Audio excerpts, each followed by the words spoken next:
ओम शांति। आज 15 फरवरी 2025 के बाबा के अनमोल मधुर महावाक्य सुनेंगे। आज की मुरली में बाबा कहे, बाबा आया है हम बच्चों को धर्म श्रेष्ठ और कर्म श्रेष्ठ बनाने। अर्थात बाबा हम बच्चों को कर्म की गुह्य गति समझाते हैं और सृष्टि के आदि मध्य अंत का राज स्पष्ट करते हैं।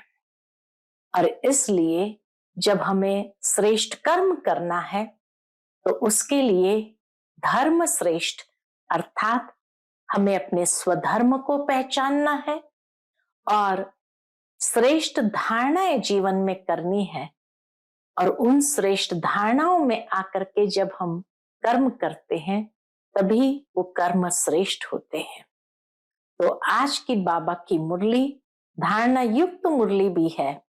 साथ ही साथ बाबा कहे, जब धर्म श्रेष्ठ और कर्म श्रेष्ठ बनना है अर्थात माया के पांचों विकारों से अपनी बुद्धि को स्वच्छ बनाना है, क्योंकि देह अभिमान सबसे बड़ा विकार है।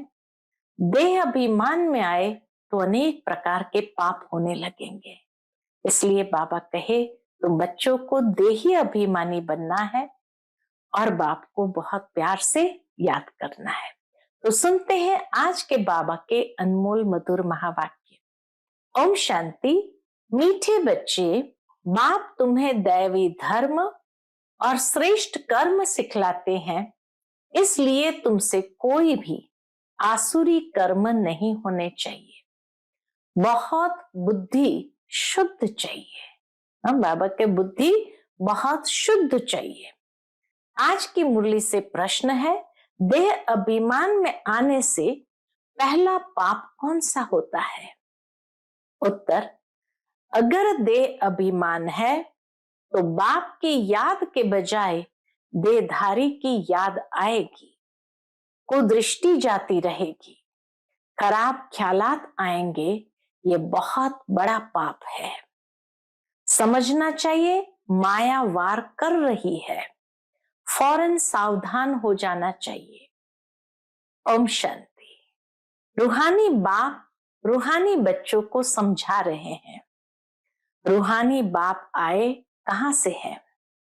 बाबा आकर के हमें समझा रहे हैं तो रूहानी बाप आए कहां से हैं?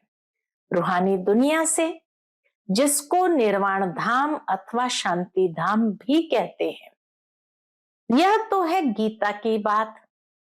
तुमसे पूछते हैं ये ज्ञान कहां से आया? बोलो, ये तो वही गीता का ज्ञान है। गीता का पाठ चल रहा है और बाप पढ़ाते हैं। भगवान वाच है ना, और भगवान तो एक ही है। वह है शांति का सागर। रहते भी है शांति धाम में, जहां हम भी रहते हैं। बाप समझाते हैं कि यह है पतित दुनिया, पाप आत्माओं की तमो प्रधान दुनिया। तुम भी जानते हो बरोबर हम आत्माएं इस समय तमो प्रधान है। 84 का चक्र खाकर सतो प्रधान से अब तमो प्रधान में आए हैं। ये पुरानी अथवा कलयुगी दुनिया है ना। यह नाम सभी इस समय के हैं। पुरानी कलयुगी तमो प्रधान दुनिया, बाबा कहे ये सारे नाम इस समय है। पुरानी दुनिया के बाद फिर नई दुनिया होती है। भारतवासी यह भी जानते हैं, क्या जानते हैं, कि महाभारत लड़ाई भी तब लगी थी जबकि दुनिया बदलनी थी। तब ही बाप ने आकर राजयोग सिखाया था।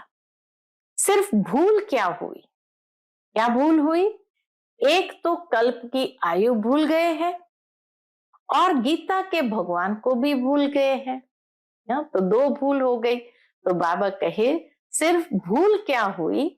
एक तो कल्प की आयु भूल गए और गीता के भगवान को भी भूले हैं। श्री कृष्ण को तो गॉड फादर कह नहीं सकते। आत्मा कहती है गॉड फादर, तो वह निराकार हो गया। निराकार बाप आत्माओं को कहते हैं कि मुझे याद करो। मैं ही पतित पावन हूं, मुझे बुलाते भी है हे पतित पावन। श्री कृष्ण तो देहधारी है ना, मुझे तो कोई शरीर है नहीं। मैं निराकार हूं, मनुष्य का बाप नहीं, आत्माओं का बाप हूं, यह तो पक्का कर लेना चाहिए। घड़ी घड़ी हम आत्माएं इस बाप से वर्षा लेती है। अभी 84 जन्म पूरे हुए हैं, बाप आया है, बाबा बाबा ही करते रहना है। बाबा कहे हमेशा कोई भी बात करो, बाबा बाबा ही करते रहना है। बाबा को बहुत याद करना है। सारा कल्प जिस्मानी बाप को याद किया, अभी बाप आए हैं और मनुष्य सृष्टि से सब आत्माओं को वापस ले जाते हैं, क्योंकि रावण राज्य से मनुष्य की दुर्गति हो गई है। रावण राज्य से मनुष्य की दुर्गति हो गई है, इसलिए बाप आकर के सब आत्माओं को वापस ले जाते हैं। इसलिए अब बाप को याद करना है। यह भी मनुष्य कोई समझते नहीं कि अभी रावण राज्य है। रावण का अर्थ ही नहीं समझते।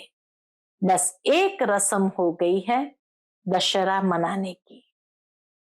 तुम कोई अर्थ थोड़ी समझते थे, दशहरा मनाते थे तो भी कोई अर्थ थोड़ी समझते थे कि हर साल ये तो बड़ा ही होता जा रहा है। अभी समझ मिली है औरों को समझ देने के लिए। अगर औरों को नहीं समझा सकते हो तो गोया खुद नहीं समझे हैं।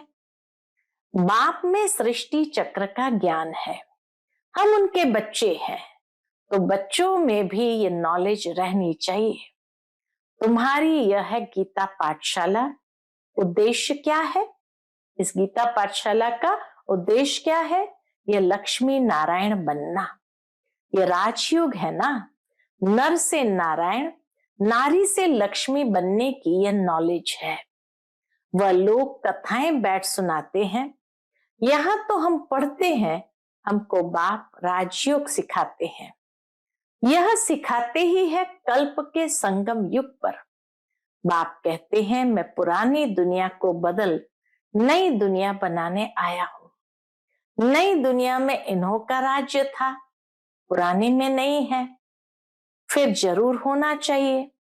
चक्र तो जान लिया है, मुख्य धर्म है 4।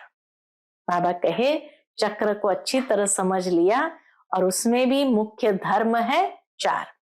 अभी डिटिज्म है नहीं, दैवी धर्म भ्रष्ट और दैवी कर्म भ्रष्ट बन पड़े हैं। अभी फिर तुमको दैवी धर्म श्रेष्ठ और कर्म श्रेष्ठ सिखला रहे हैं, तो अपने पर ध्यान रखना है, हर कर्म पर अटेंशन रखना है। हमसे कोई आसुरी कर्म तो नहीं होते हैं, माया के कारण कोई खराब ख्यालात तो बुद्धि में नहीं आते हैं, कुदृष्टि तो नहीं रहती है। देखे इनकी कुदृष्टि जाती है अथवा खराब ख्यालात आते हैं तो उनको झट सावधान करना चाहिए, उनसे मिल नहीं जाना चाहिए। बाबा के ऐसे व्यक्ति से मिल नहीं जाना चाहिए, उनको सावधान करना चाहिए। तुम्हारे में माया की प्रवेशता के कारण ये खराब ख्यालात आते हैं। योग में बैठ बाप की याद के बदले कोई के देह तरफ ख्याल जाता है तो समझना चाहिए यह माया का वार हो रहा है, मैं पाप कर रहा हूं। इतनी कड़ी बात बाबा ने कहा कि अगर थोड़ा सा ख्यालात भी गया तो समझना चाहिए माया का वार हो रहा है और मैं पाप कर रहा हूं। अंदर में ये जागृति आनी चाहिए। इसमें तो बुद्धि बड़ी शुद्ध होनी चाहिए, ज्ञान में तो बुद्धि बड़ी शुद्ध होनी चाहिए। हंसी मजाक से भी बहुत नुकसान होता है, इसलिए तुम्हारे मुख से सदैव शुद्ध वचन निकलने चाहिए, कुवचन नहीं, हंसी मजाक आदि भी नहीं। ऐसे नहीं कि हमने तो हंसी की, वह भी नुकसानकारक हो जाती है। हंसी भी ऐसी नहीं करनी चाहिए जिसमें विकारों की वायु हो। बहुत खबरदार रहना है। तुमको मालूम है, नागे लोग हैं, उनके ख्याल विकारों के तरफ नहीं जाएंगे। रहते भी अलग है, परंतु कर्मेंद्रिय की चलायमानी सिवाय योग के कभी निकलती नहीं है। काम शत्रु ऐसा है जो किसको भी देखेंगे, योग में पूरा नहीं होंगे तो चलायमानी जरूर होगी। अपनी परीक्षा लेनी होती है। बाबा कहे अपनी परीक्षा खुद ही लेनी होती है। बाप की याद में ही रहो तो यह कोई भी प्रकार की बीमारी न रहे। योग में रहने से यह नहीं होता है। सतयुग में तो कोई भी प्रकार का गंध नहीं होता है। वहां रावण की चंचलता ही नहीं जो चलायमानी हो। वहां तो योगी लाइफ रहती है। यहां भी अवस्था बड़ी पक्की चाहिए। योग बल से ये सब बीमारियां बंद हो जाती है। इसमें बड़ी मेहनत है। राज्य लेना कोई मासी का घर नहीं है। पुरुषार्थ तो करना है ना। ऐसे नहीं कि बस जो होगा भाग्य में सो मिलेगा। धारणा ही नहीं करते गोया पाई पैसे के पद पाने के लायक है। सब्जेक्ट्स तो बहुत होती है ना। कितना बाबा हम बच्चों का अटेंशन खिंचवा रहे हैं कि ये भी नहीं कहना कि जो भाग्य में होगा मिलेगा। धारणा को देखो क्या पद पाने जैसा है। तो इसीलिए बाबा कहे धारणा ही नहीं करते तो गोया पाए पैसे के पद पाने लायक है। सब्जेक्ट्स तो बहुत होती है ना। कोई ड्राइंग में, कोई खेल में मार्क्स ले लेते हैं, वह है कॉमन सब्जेक्ट। ऐसे ही यहाँ भी सब्जेक्ट्स है, कुछ ना कुछ मिलेगा, बाकी बादशाही नहीं मिल सकेगी। वह तो सर्विस करेंगे तब बादशाही मिलेगी। उसके लिए बहुत मेहनत करनी चाहिए। बहुतों की बुद्धि में बैठता ही नहीं है। जैसे कि खाना हजम ही नहीं होता, ऊंच पद पाने की हिम्मत नहीं, इसको भी बीमारी कहेंगे ना। तुम कोई भी बात देखते न देखो, रूहानी बाप की याद में रह औरों को रास्ता बताना है। अंधों की लाठी बनना है। तुम तो रास्ता जानते हो। रचयिता और रचना का ज्ञान, मुक्ति और जीवन मुक्ति तुम्हारी बुद्धि में फिरते रहते हैं। जो जो महारथी है, बच्चों की अवस्था में भी रात दिन का फर्क रहता है। कहाँ बहुत धनवान बन जाते, कहाँ बिल्कुल गरीब। राजाई पद में तो फर्क है ना। बाकी हाँ, वहां रावण न होने कारण दुख नहीं होता है। सतयुग में रावण ही नहीं तो दुख नहीं होता है। कोई भी पद हो लेकिन फिर भी फर्क तो है ना। बाकी संपत्ति में तो फर्क है। संपत्ति से सुख होता है। जितना योग में रहेंगे उतना हेल्थ बड़ी अच्छी होगी। मेहनत करनी है। बहुतों की तो चलन ऐसी रहती है जैसे अज्ञानी मनुष्य की होती है। वह किसका कल्याण कर नहीं सकेंगे।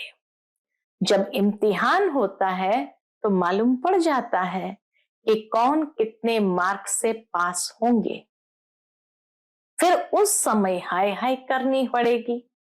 हम बाबा कहे फिर उस समय हाय हाय करनी पड़ेगी।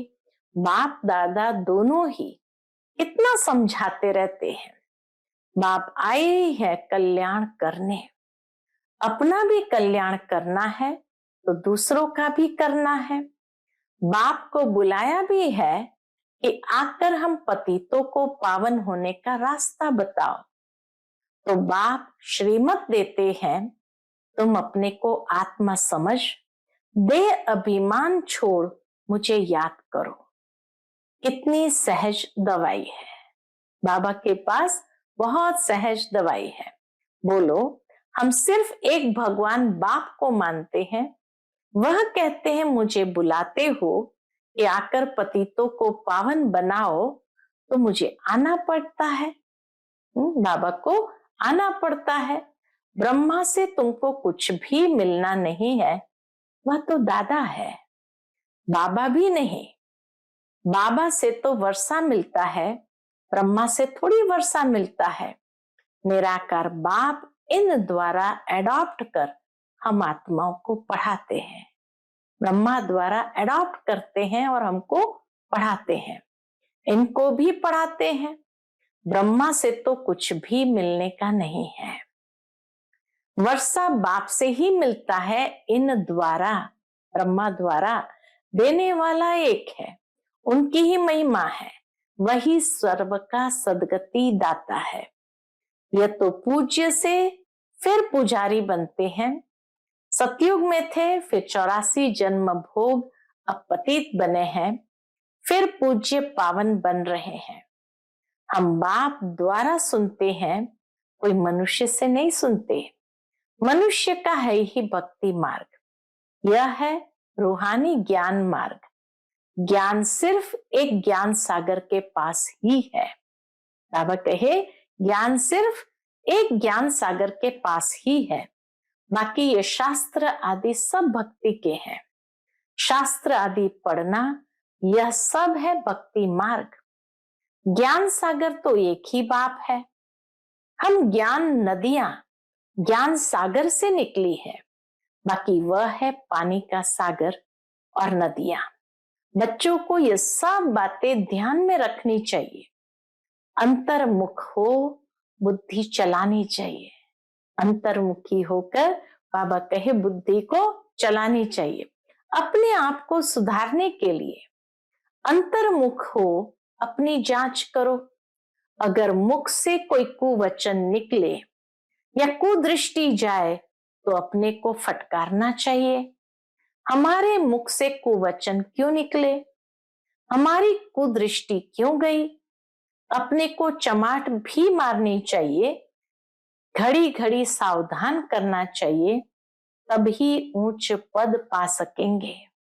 मुख से कटु वचन न निकले।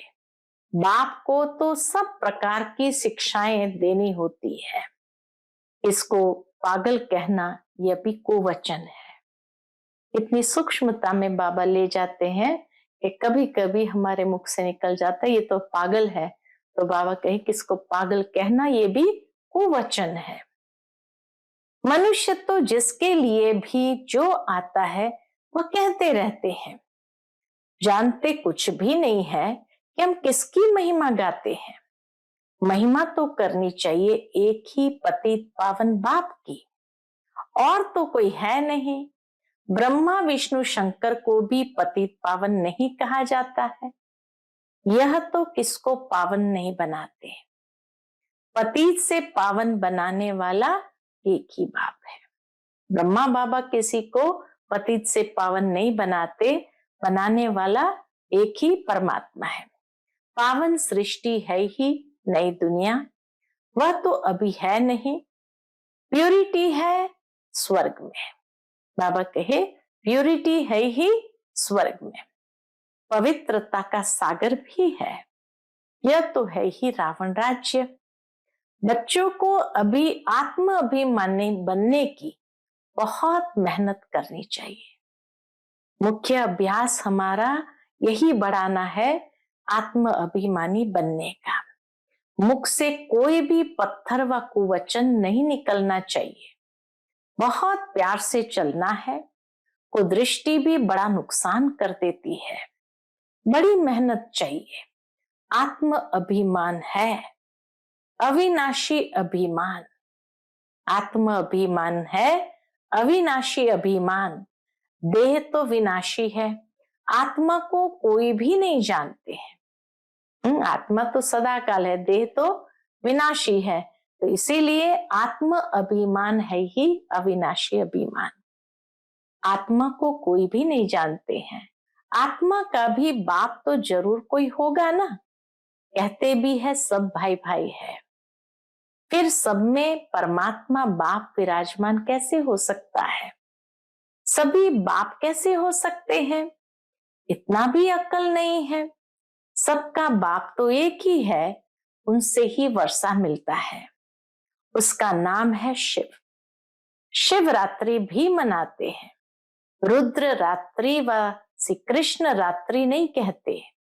मनुष्य तो कुछ भी नहीं समझते हैं, कहेंगे ये सब उनके रूप है, उनकी ही लीला है। बाबा कहेंगे ये सब उनके ही रूप है, उनकी ही लीला है। तुम अभी समझते हो बेहद के बाप से तो बेहद का वर्षा मिलता है, तो उस बाप की श्रीमत पर चलना है। बाप कहते मुझे याद करो। लेबर्स को भी शिक्षा देनी चाहिए, तो उन्हों का भी कुछ कल्याण हो जाए, परंतु खुद ही याद नहीं कर सकते तो औरों को क्या याद दिलाएंगे। बाबा कहे जब खुद ही याद नहीं कर सकते तो औरों को क्या याद दिलाएंगे। रावण एकदम पतित बना देते हैं, फिर बाप आकर परिस्तानी बनाते हैं। वंडर है ना, कैसे एकदम पतित से एकदम परिस्तानी बाबा आकर बनाते हैं। वंडर है ना, कोई की भी बुद्धि में ये बातें नहीं है। ये लक्ष्मी नारायण कितना ऊंच परिस्तानी से फिर कितना पतित बन जाते हैं। इसलिए ब्रह्मा का दिन ब्रह्मा की रात गाई हुई है। शिव के मंदिर में तुम बहुत सर्विस कर सकते हो। बाप कहते हैं तुम मुझे याद करो, दर दर भटकना छोड़ दो, ये ज्ञान है ही शांति का। बाप को याद करने से तुम सतो प्रधान बन जाएंगे। बस यही मंत्र देते रहो। कोई से भी पैसा नहीं लेना चाहिए जब तक पक्का न हो जाए। बोलो प्रतिज्ञा करो कि हम पवित्र रहेंगे, तब हम तुम्हारे हाथ का भी खा सकते हैं, कुछ भी ले सकते हैं। भारत में मंदिर तो बहुत ढेर है।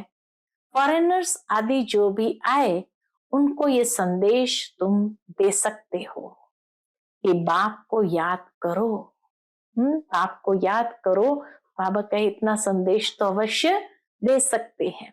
अच्छा, मीठे मीठे सिक्के लदे बच्चों प्रति माता पिता बाप दादा का याद प्यार और गुड मॉर्निंग। रूहानी बाप की रूहानी बच्चों को नमस्ते। हम सब रूहानी बच्चों की रूहानी माता पिता बाप दादा को याद प्यार, गुड मॉर्निंग और नमस्ते। नमस्ते। शुक्रिया बाबा, शुक्रिया। आज की मुरली से धारणा के लिए मुख्य सार है। पहली पॉइंट, कभी भी ऐसी हंसी मजाक नहीं करनी है जिसमें विकारों की वायु हो। अपने को बहुत सावधान रखना है, मुख से कटु वचन नहीं निकालने हैं। दूसरी पॉइंट, आत्म अभिमानी बनने की बहुत बहुत प्रैक्टिस करनी है। सबसे प्यार से चलना है, कुदृष्टि नहीं रखनी है। कुदृष्टि जाए तो अपने आप को आप ही सजा देनी है। आज का बाप दादा का मधुर वरदान हम बच्चों के प्रति है, निरंतर याद और सेवा के बैलेंस से बचपन के नाज नखरे समाप्त करने वाले वानप्रस्थी भव। निरंतर याद और सेवा के बैलेंस से बचपन के नाज नखरे समाप्त करने वाले वानप्रस्थी भव। छोटी छोटी बातों में संगम के अमूल्य समय को गंवाना बचपन के नाज नखरे हैं। अब ये नाज नखरे शोभते नहीं। वानप्रस्थ में सिर्फ एक ही कार्य रह जाता है, बाप की याद और सेवा। इसके सिवाय और कोई भी याद न आए, उठो तो भी याद और सेवा, सो तो भी याद और सेवा। निरंतर ये बैलेंस बना रहे। त्रिकालदर्शी बनकर बचपन की बातें व बचपन के संस्कारों का समाप्ति समारोह मनाओ, तब कहेंगे वानप्रस्थी। आज का स्लोगन है, सर्व प्राप्तियों से संपन्न आत्मा की निशानी है संतुष्टता। संतुष्ट रहो और संतुष्ट करो। सर्व प्राप्तियों से संपन्न आत्मा की निशानी है संतुष्टता। तो संतुष्ट रहो और संतुष्ट करो। आज का अव्यक्त इशारा है, एकांत प्रिय बनो, एकता व एकाग्रता को अपनाओ। एकांत एक तो स्थूल होती है, दूसरी सूक्ष्म भी होती है। एकांत के आनंद के अनुभवी बन जाओ तो बाह्य मुक्ता अच्छी नहीं लगेगी। अव्यक्त स्थिति को बढ़ाने के लिए एकांत में रुचि रखनी है, एकता के साथ एकांत प्रिय बनना है। एकता के साथ एकांत प्रिय बनना है। अच्छा, ओम शांति।